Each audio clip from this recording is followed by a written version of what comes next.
Social justice, as we all know, is based on equal access to opportunities, including wealth, healthcare, and education. But imagine the impact that COVID-19 has had on that. Well, this is going to be part of the discussion at the 3rd Annual Social Justice Summit that's set to take place next week. It's a platform, brings together social justice researchers, policymakers, and of course academics from all over the world. And to join us to tell us more about this is from Stellenbosch University's Social Justice Chair, Thuli Madonsela. Hello to you, Prof. Always a pleasure. So let's answer that key question briefly if we can. Has COVID-19 affected negatively social justice in the country?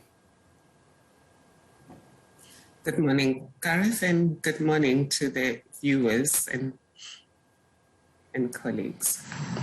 COVID-19 has indeed affected social justice outcomes all over the world. Inequality has increased and poverty has increased, partly because of the pre-existing inequalities, but also because policymakers did not use data analytics to predict the differentiated impact their policies were going to have on people in different circumstances. So when you look at the previous summits that you've had of this nature, Prof, I'm going to use the mountain climbing analogy if I can. I'm seeing Mount Everest. I think it's Mount Everest behind you on your background there as well. As someone who's quite involved in the world of mountain climbing, I imagine this is one step at a time, trying to avoid the crevices, as you will, in this. Do you feel you've made the progress in the small steps you've taken since 3 years ago? Absolutely.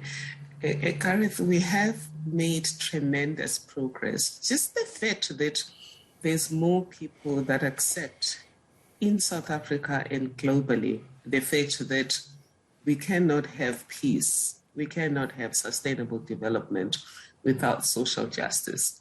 Secondly, there's more people that accept the challenge that we need all hands on deck to achieve this.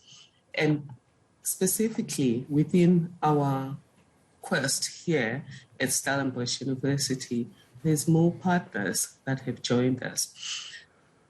At the level of operations, we are already far ahead in our pilot project at Swartland Municipality, where we are assisting the policymakers, firstly, to have sufficiently disaggregated data and also data that is current, to be able to use this data in future to design policies that take into account differentiated circumstances and the need for differentiated responses. Who are those stakeholders, Prof, if I can? Who are those stakeholders at that municipal level that you're talking about? I'll tell you why I'm curious about you raising it, because as we're going to the local government elections, we're all talking municipalities. So you're talking to those stakeholders with all that data that you're putting forward and you're researching. Are you talking about local councillors, the local mayors? Who are those stakeholders you're talking to?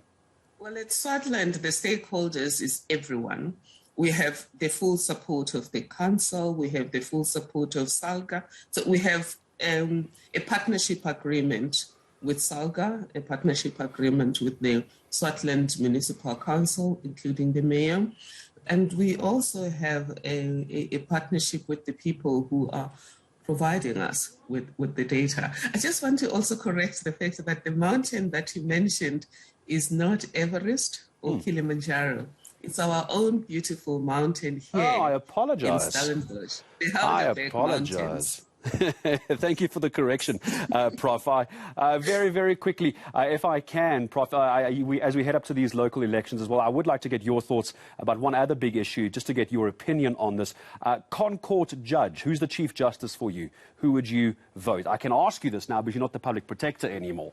You're a professor. Who would you go for? Just tell me your thoughts.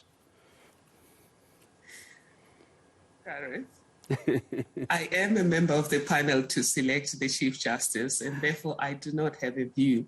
But I also want to mention that in terms of the broader stakeholders that are walking this journey with us, government is involved. When we adopted the declaration that adopts the M Plan for Social Justice, the minister in the presidency, Minister Mthembu, was there representing the president, and he endorsed the social justice plan. Business, which was represented by BLSA and the JSE, is on board. They agreed to this. And the Western Cape government, which at the time was represented by Premier Helen Zille, also adopted this plan. So just generally, all of the stakeholders are here. The current Premier of the Western Cape has been supportive of the initiative, and the Ministry of Planning in government at national has been supporting. And Business South Africa and many others are members of the Council of Social Justice that is now driving this process under the leadership of the Vice Chancellor at Stellenbosch University, Dr. and Professor Wim de Villiers, and Ms. Basetsana Kumalo, who is a business person. Well, I appreciate your time, Prof, and I'm sure we're going to talk again after the 3rd annual Social Justice Summit. Joining us from Stellenbosch University, I was going to always ask the Chief Justice question, wasn't I, from the 11th to the 12th of October.